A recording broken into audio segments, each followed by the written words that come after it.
So, the Pyorremyrsky, or PM-1, I'm not too sure how you actually pronounce the plane, but it doesn't really matter because the plane is actually really good.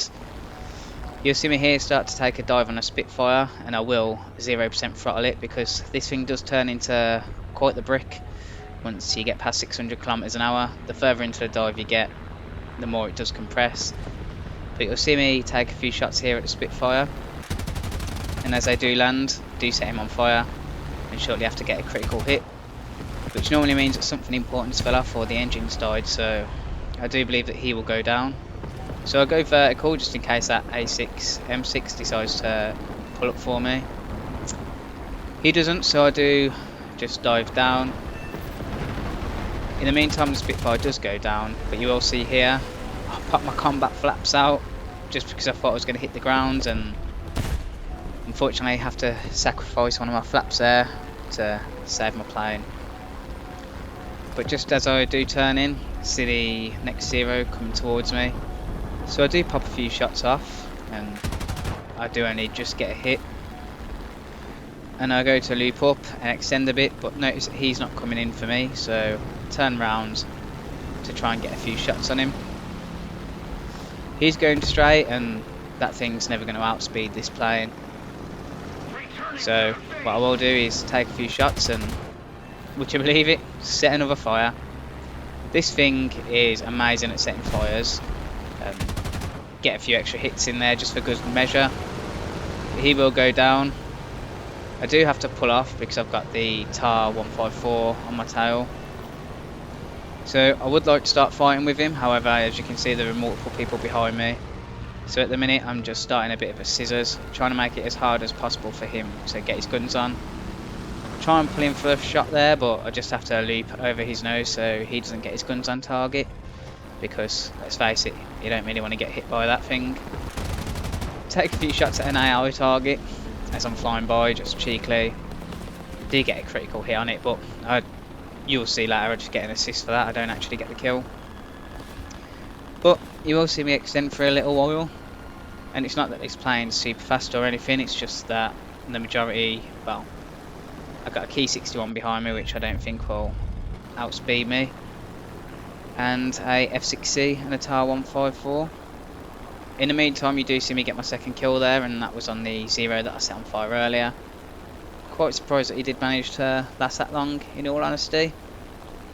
But it looks like the Key 61 is pulling off me now, so I do go vertical just to put some of the speed into altitude and just loop over to try and find out who I should go for as my next target. You will seem to find that this thing does set a lot of fires, or at least it does seem to for me. It has good guns. I mean, those two 50 cals seem to be setting enough fires for me, and you know how the MG151 works. It just detonates planes. But as you did see earlier, be aware of the dive speed. The further past 600 kilometers an hour you go, the more of a brick this thing can actually turn into. But that is about it for the negatives really on this plane, as far as I'm concerned. It does everything else reasonably well. So this Key 61 is trying to pull in here, so I'm going to take a dive and try and get a few shots. Missed the first few, but I do seem to get a few on target just there, and looks like he's got some form of leak, could be fuel or water, I'm not too sure if I'm honest by looking at it. But I do end up with a TAR 154 on my tail.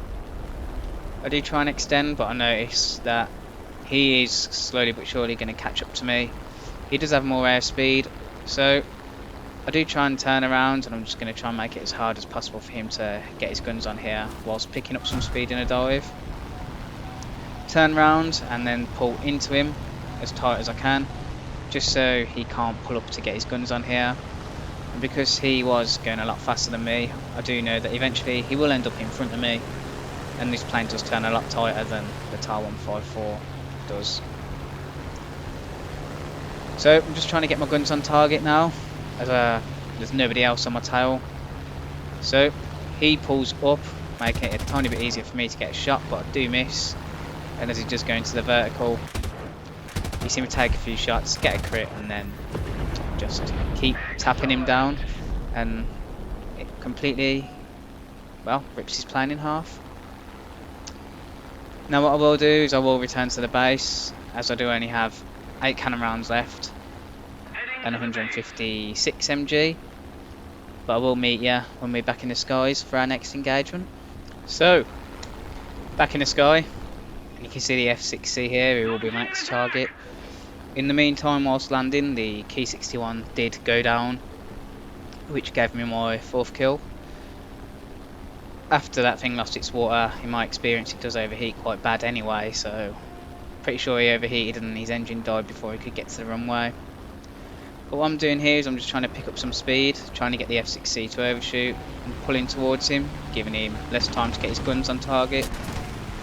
He wasn't even aiming at me there, but it did hit, or at least it didn't look like he was on my screen. But he is pulling round, and because of the speed he picked up, he will end up in front of me. He does carry on the turn, and I do manage to set another fire, which this thing seems to be amazing at doing.